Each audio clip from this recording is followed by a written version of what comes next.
Don't retire. Your company needs you, and they really care about you as well.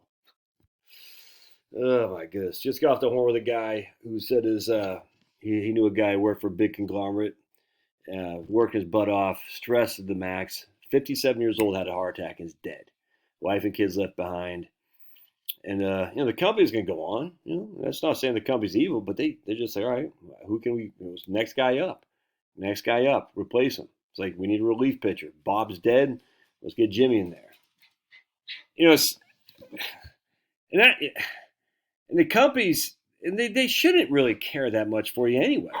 Why? Because they don't serve you. They serve to basically expand the company. I mean, that's just the whole point about a company isn't for Josh. It's to expand the profits for the company owners. That's what it's for. It's not to make me feel good. I serve a point for them, which is I need to be a profit center. If I'm not a profit center, they're going to let me go. If I am a profit center, they want me to stay there so I can make money for them for sure. But their job isn't to make me happy. Their job is for me to make them profits. And if not, then I need to be gone. And how many people do they give their lives to these corporations who are non-living entities? They're not human beings. They have no heart. They have no soul. Oh, but Josh, my boss, that does. He cares about me. Come on, man. Oh, that breath stinks. Oh, that really smells. A corporation's boss only cares about you so much as a boss is still feeling comfortable in his own gig. The minute the boss is getting ready to get on the chopping line, he could care less for you. Oh, but my company just got bought out by a hedge fund, private equity, and multinational conglomerate. They care. Trust me, dude.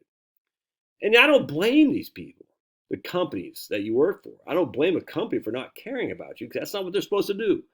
A company is there to make money for their shareholders. That's it, the owners. Point one, that's the only, if they don't make money, they'll go out of business, then you'll be out of job. And they won't care for you either way. So they can't sit there and commies, these lefties, like, oh, they should care. No. They do care for you by offering you a job. You don't have to work there. We're an at-will society. But the problem is when you are having a heart attack or you're stressed out trying to get the profit numbers up or whatever, and then you fall by the wayside, they're just toe tag you and put you in a freaking bag and next guy up, man.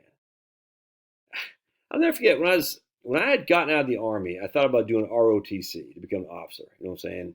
And I thought about it for like 5 seconds flat. But I had a friend of mine who was in a class with or something like that. He had been in active duty like me, and he went to ROTC. I'll never forget what he told me. He said, Josh, you don't understand. It's different being an officer because we look at the troops as not individuals, but just as a unit of force, essentially. Like, they don't have any feelings. They don't have any thoughts. They don't have any families.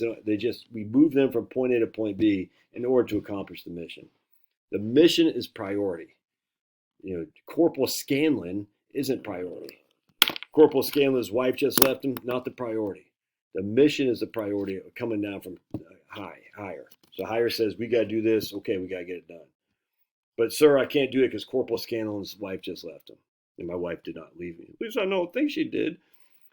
And I'll never forget that. It's like, he goes, it's different because when you're in an infantry platoon as an enlisted guy, you got an infantry platoon consists of one officer. That's it, the platoon leader.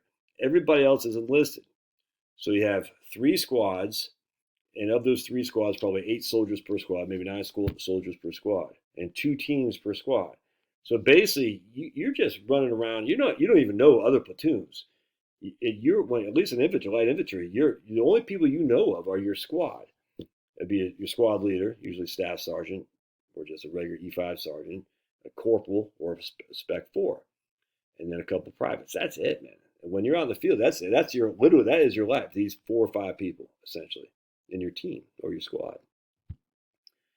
If you're a platoon leader, you can't have you're just one guy out of a unit of 30. You can't sit there and say, oh, man, you just don't have the time for that. Because your mission is to take that hill, to dig those ditches, to dig those ditches. And that's the difference. And corporations is the exact same thing. Our mission is to make money for the people who founded the firm or own the firm. And I'm not anti-corporations at all. But they don't care about you. And so if you're giving your quality life to these people, look, and they're doing right. They're giving you a paycheck. You're not slaves to these people. They're putting money in your 401k. They're providing health insurance. But if you're 57 and you have a heart attack because you're so stressed, what kind of quality of life is that? Is that what you wanted? To die at 57 on behalf of the corporation because you're so stressed out? This guy was just telling us what happened. His next door neighbor, 57 years old, Bob. I don't know his real name. Bob, dead, 56. Just went to the funeral yesterday. Oh, come on. Love your thoughts. God bless. We'll see you.